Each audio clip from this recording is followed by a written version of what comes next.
রহমতের নবী আসলেন, উম্মতেরা মুরব্বি পেয়ে গেল। মুরব্বির কথা মেনে যখন চলে তখন আল্লাহ তাদের উপরে এমন নিয়ামত দান করেছেন। জিবরাইল আমিনের লিস্টি দিয়ে কয়, যাও লিস্টির মধ্যে আমি নাম লিখে দিলাম, নবীরে ঘোষণা দিতে বলো এই লিস্টিতে যাদের নাম আছে তারা বিনা হিসাবে জান্নাতি। বেহেশত আজা কে আজারে না পাশো, কাসে রাবা কাসে কারে না বাসো। ও পর্দার আড়ালের আম্মা জানেরা আসেনি, এরে আম্মা জান, এতক্ষণ আপনাদের সন্তানদের যে বয়ান শুনাইলাম, একটা ভালো ডাক্তার বানায় যান, সন্তানটাকে ইঞ্জিনিয়ার বানাবেন, সন্তানকে প্রফেসর বানাবেন, সন্তানটাকে একজন ডাক্তার বানাবেন। আদো বলা বানায় যাইন, বেয়াদো বানাবেন না। আপনার দুনিয়াও বরবাদ হয়ে যাবে, আখিরাতও বরবাদ হবে। তবে সন্তান ভালো হোক বা খারাপ হবে মায়ের অবদানের কারণেই হবে। এ দুনিয়াতে আপনাদের জন্য মর্যাদা বেশি। রহমতের নবী আসিয়া নারীদের মর্যাদা বাড়ায় দিলেন, এত পরিমাণ বাড়াইছেন কিয়ামতের আগের দিন পর্যন্ত আর কোন পণ্ডিতের বাড়াবার কোন সুযোগ নাই। কিন্তু এই দুনিয়ায় ধান্দাবাজেরা কয় ইসলাম নারীর সম্মান অধিকার দেয় না। আমি সারা দেশে চিৎকার দিয়া বলি, এরা লম্পট চরিত্রহীন, এরা নারীর দুশমন। পৃথিবীর কোন ধর্মে কোন সংবিধানে নারীর সম্মান বাড়াতে পারে নাই। হিন্দুদের কিতাব খুলো, নারীদের উপরে অবিচার।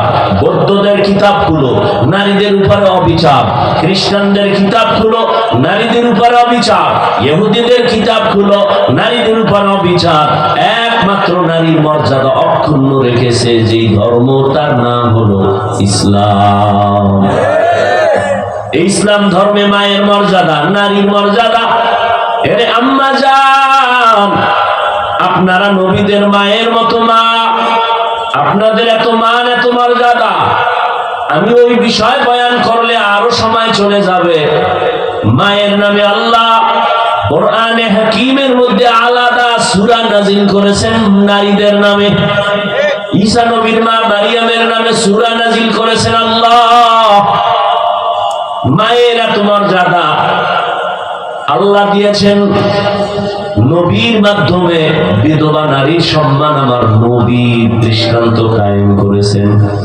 25 বছর বয়স আমার নবী, নবী হিসাবে তো আলাদা তার পাওয়ার, আল্লাহ তাকে আবার আলাদা স্পেশাল আরো মানুষের পাওয়ার দিয়েছেন এক্সট্রা। এত পাওয়ার নিয়ে যখন 25 বছরে পদার্পণ করলেন তখন পাওয়ার তো আরো ফুল।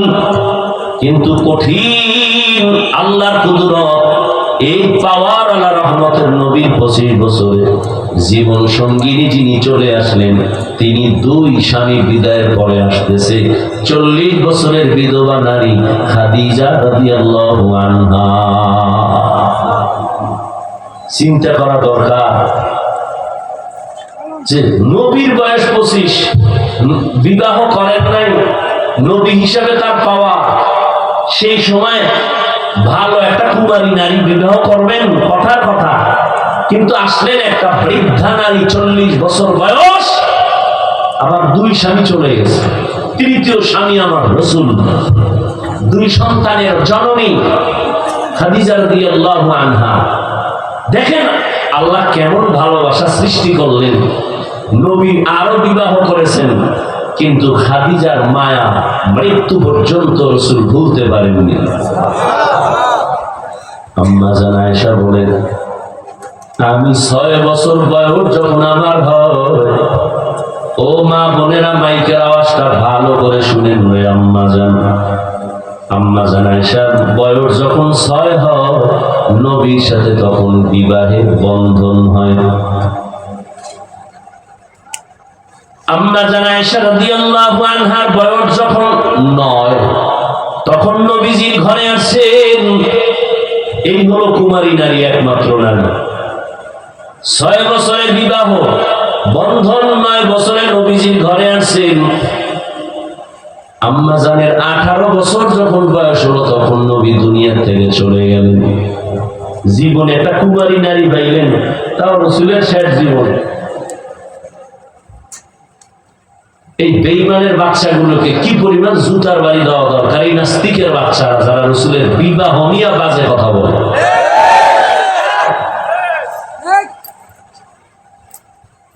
নবীজি একজন মাত্র কুমারী নারী পেয়েছেন, 6 বছরের বিয়ে হলো, 9 বছরে নবীর ঘরে আছেন। আয়েশা নবীর ঘরে 18 বছর যখন আম্মা জানের বয়স তখন নবী বিদায় হয়ে গেলেন। বলেন আমার আম্মা জান নবীর ঘর করলেন কয় বছর? আমাদের বোনদের তো 18 বছরে বিয়াই হয় না, কি আবার আইন করে 18-র আগে বিয়া নয়, 24-এর আগে না। আর আম্মা জানের 18 বছর বয়স হয়েই গেল, নবী এখন বিদায়। নবীজির ঘর করলেন মাত্র 9 বছর। আম্মা জান 9 বছর নবীর ঘর করে কি পাইলেন? আম্মা জান বলে, আমি 2000-এর উপরে হাদিসের হাফেজা হয়ে গেছি। দুনিয়াতে শ্রেষ্ঠ তাফসীরকারী, কোরআনের তাফসীর করনেওয়ালা একমাত্র আম্মা জান আয়েশা। নারীদের এত মর্যাদা, কিয়ামতের দিন আল্লাহ যদি বলেন আমি ওই ব্যক্তিটাকে দেখতে চাই, পুরস্কার দিব কোটি মানুষের সামনে, ওই ব্যক্তিকে বলে যেই ব্যক্তি প্রথম আমার বন্ধু মুহাম্মদের হাতে কালেমা পড়ছে, প্রথম আমি আজকে কিয়ামতের মাঠে তাকে পুরস্কার দিব। পৃথিবীর কোটি কোটি পুরুষ একটাও দাঁড়াবার সাহস পাবে না, একজন নারী দাঁড়ায় বলবে মুহাম্মদের হাতের প্রথম কালেমাওয়ালা আমি এক নারী। নাম কি? খাদিজা রাদিয়াল্লাহু আনহা। আম্মা জান আয়েশা বলেন, আমি মাঝে মাঝে তাকায় দেখতাম রহমতের নবী আমার হুজরায় বসে গুনগুন করে কাঁদেন। আমি প্রশ্ন করেছিলাম, নবীজি কেন কাঁদেন? নবী আমার কোনো বেয়াদবি হয়েছে নাকি? বলে না, বেয়াদবি হয়নি। কেন কাঁদেন? বলে ও আয়েশা তুমি বুঝবা না। বলে একটু বলেন। নবী বলেন, আয়েশা আমার জীবনের একজন বিবি ছিল খাদিজা, তিনি আমার দুঃখের সময়ের বিবি, তুমি আমার সুখের সময়ের বিবি। ওই খাদিজার কথা যখন মনে পড়ে চোখের পানি ধরে রাখতে পারি না। ও আল্লাহর বান্দারা, নবীজি খাদিজাকে ভুলতে পারেন না, কারণ রহমতের নবী দুনিয়াতে এসে বাবা বলে ডাকতে পারেন নাই। 6 বছরে মা হারা অসহায় নবী আমার। নবী কোথাও থেকে দাওয়াত দিয়ে ঘরে আসতেন, আসসালামু আলাইকুম ইয়া আহলাল বাইত বলতেন, গভীর রাতে দরজা খুলে যেত। নবী বলতেন আপনি কি ঘুমান না? আম্মা জান খাদিজা বলেন আমি ঘুমাই না, কারণ আমি জানি আপনার বাবা নাই, আপনার মা নাই। আমি তো 2 স্বামী ছেড়ে চলে আসছি, 2 সন্তানের জননী আমি।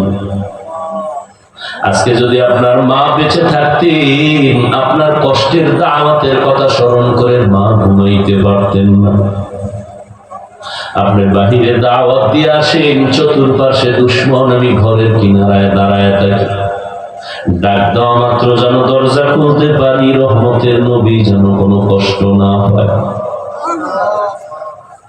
নবীজি নবুয়ত লাভের আগে হেরা পাহাড় বেয়ে বেয়ে, পাথরের পথ, উঁচু পাহাড়, ওখানে গিয়ে ধ্যানে কাটাইতেন সপ্তাহে সপ্তাহ।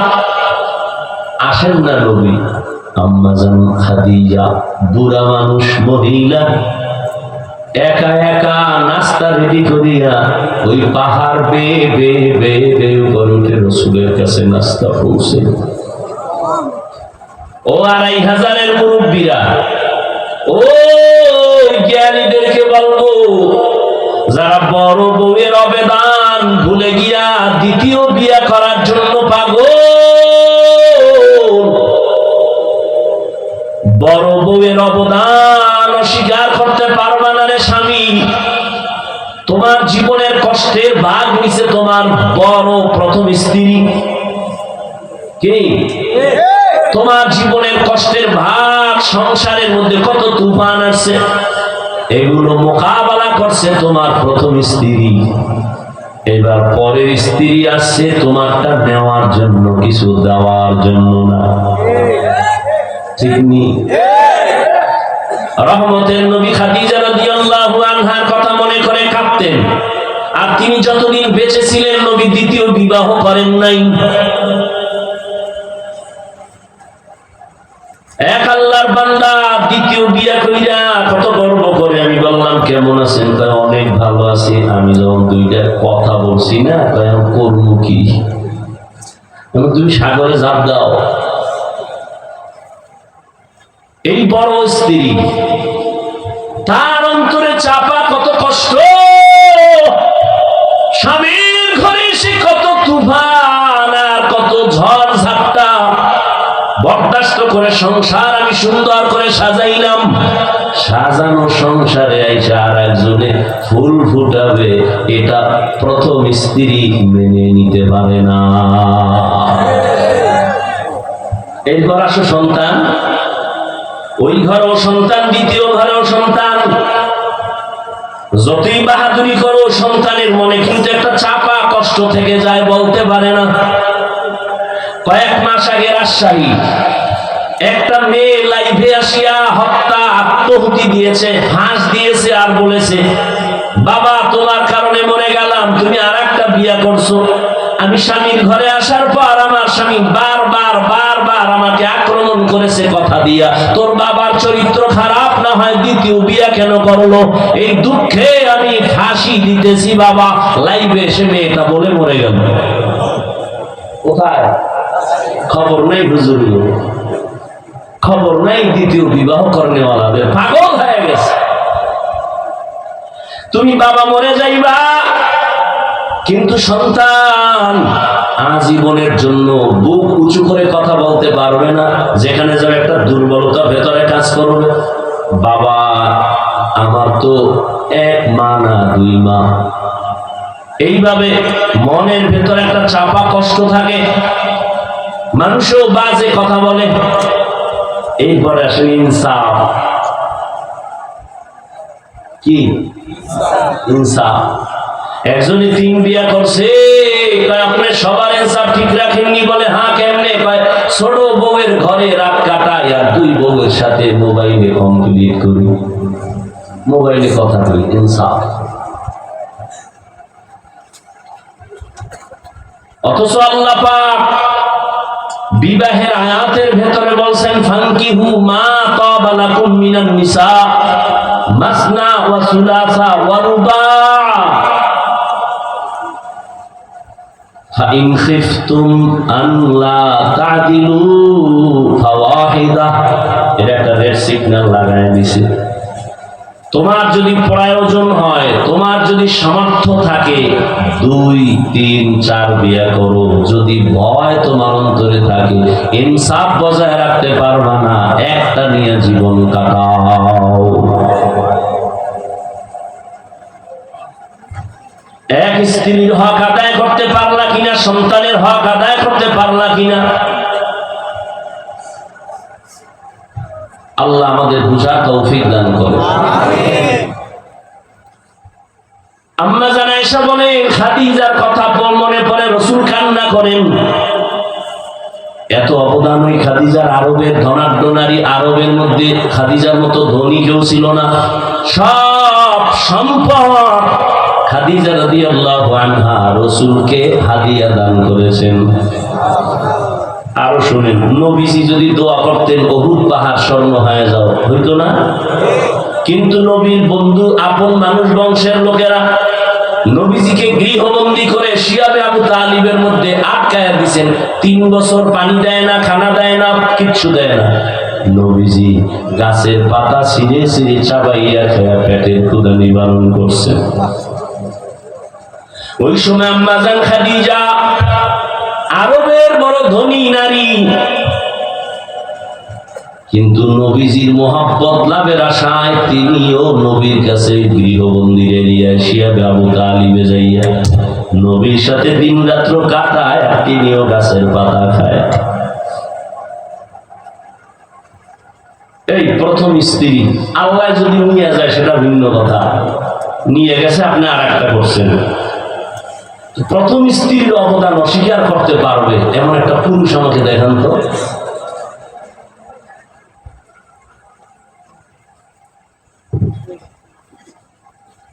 আল্লাহ মাফ করুন, আমার জানা মতে নাই কি সৌদি আরব আর কি বাংলাদেশ, শান্তিতে নাই কেউ।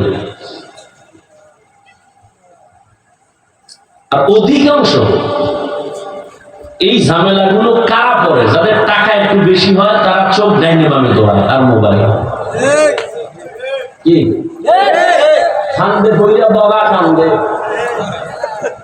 এমন ফান্দে বইয়া গেছে মিস কল পাইছে, যখন একটু ব্যাক করছে বিপরীত আওয়াজ শুনে ডানা কাটা বলি, সুন্দর সুন্দর কথা কয় সাজায়া মধুমাখা আওয়াজ, মাঝে মাঝে ইংলিশও কয়। আর হ্যাঁ বড় বউ তো ইংরেজি বুঝেই না, এখন আধুনিক তো একটু ইংলিশ দরকার, বাস ফান্দে হইয়া বিয়ে করে গেছে। আর কেউ আছে টাকার গরম, আরে আমার টাকা আছে আমি 4টা খাওয়াইতেন, 10টা খাওয়ানো আর হক আদায় করা এক না। আর এই সন্তানগুলো কার মুখের দিকে তাকাবে? একবার যদি বাবা চিন্তা করতো ওই পথে যেত না।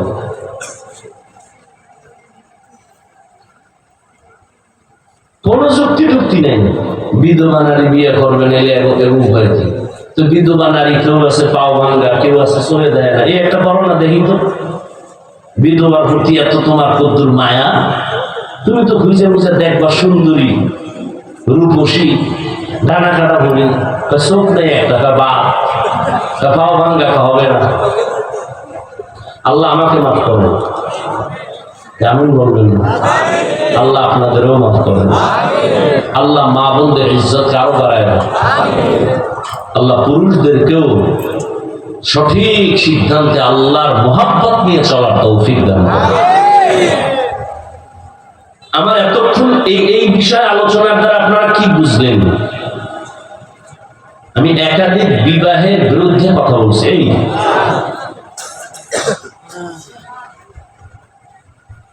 ইনসাফ বজায় রাখতে পারলে আল্লাহ পাক অনুমতি দিয়েছেন, করতেই হবে, বিষয়টা এমন না।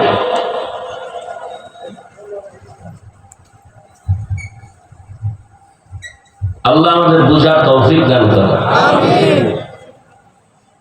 রহমতের নবী বিধবা নারী খাদিজা রাদিয়াল্লাহু আনহাকে বিবাহ করে সম্মান বাড়ায় দিয়েছেন। ও পর্দার আড়ালের আম্মা জানেরা, আপনারা নবীদের মায়ের মতো মা খাদিজা রাদিয়াল্লাহু তাআলা আনহার মতো দামি নারী, আপনারা আয়েশা রাদিয়াল্লাহু তাআলা আনহার মতো দামি নারী, ফাতেমা রাদিয়াল্লাহু তাআলা আনহার মতো দামি নারী। এরে আম্মা জান, আবার কিছু কিছু আম্মা জানেরও কিছু দুর্বলতা আছে। স্বামী একদিক রাস্তা দিয়ে দৌড়ায়, আম্মা জান আর এক রাস্তায় দৌড়ায়। স্বামীর অঢেল সম্পদ ডান বাম করে চলাফেরা করে, টাকা পয়সা উল্টা পাল্টা ব্যয় করে। এই জন্য একজন মা ঘরের অলংকার, একজন আম্মা যদি স্বামীর কামাই রুজি সব ডাটা নিয়ে চলে, এমন কোন স্বামীর ক্ষমতা নাই যে একটা টাকা হারাম ঘরের মধ্যে ঢুকাবে। স্বামী বেচারা চাকরি করে, বেতন কত? 50, মাস শেষ 50, আসছে পরের মাসে 52,000। স্ত্রী যদি বলে স্বামী 2,000 বেশি কেন, একজনে হারিয়ে দিয়েছে তা মানলাম, তৃতীয় মাসে দেখে 5,000 বেশি। স্ত্রী যদি প্রত্যেক মাসে ধরা দেয়, তাহলে কোন স্বামীর ক্ষমতা নাই হারাম টাকা ঘরে ঢুকাবে। আম্মাজান জিগাইবে কখন, সে আরো খুশি, আরো আনো, যতবার আনো। এরে আম্মাজান, হারাম টাকা আরাম নাই। স্বামীকে সঠিক সিদ্ধান্তের পথে চালাইয়েন, না খাইয়া থাকবেন, তারপর আপনার স্বামী যেন হারাম টাকা ঘরে না ঢুকায়। হারামের ভেতরে শান্তি নাই রে মা।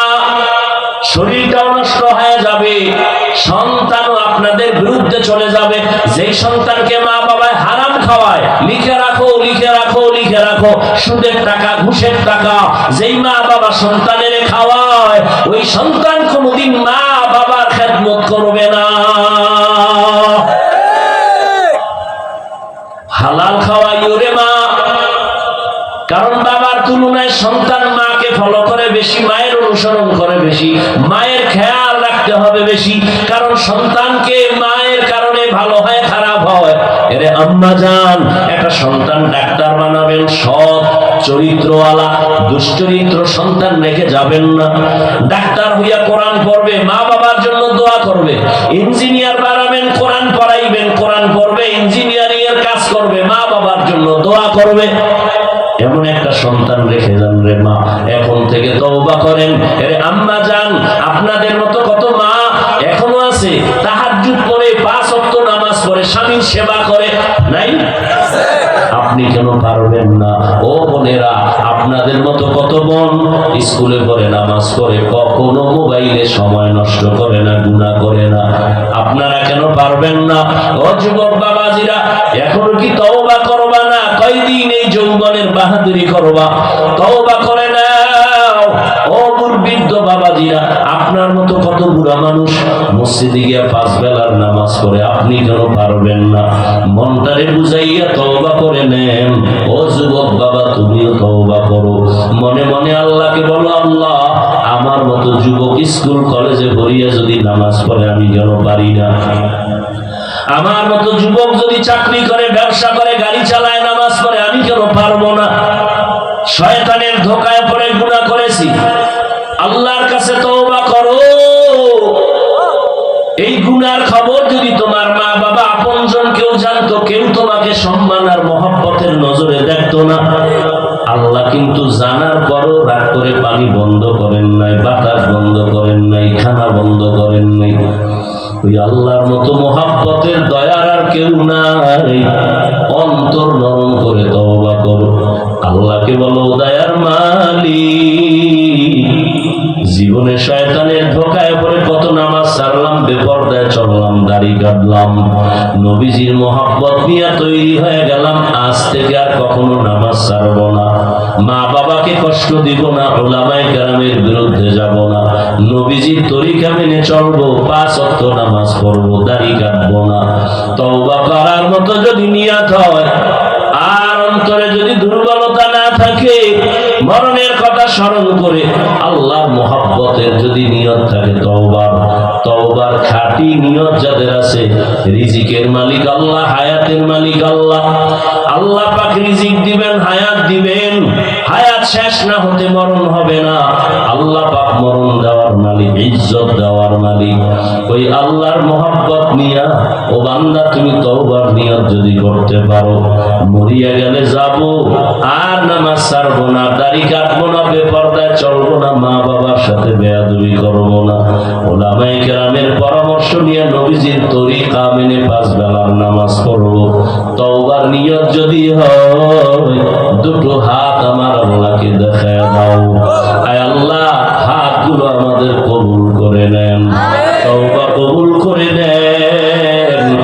আয় আল্লাহ, আমাদের তওবার উপরে মজবুত হয়ে চলার তৌফিক দান করেন, আমিন।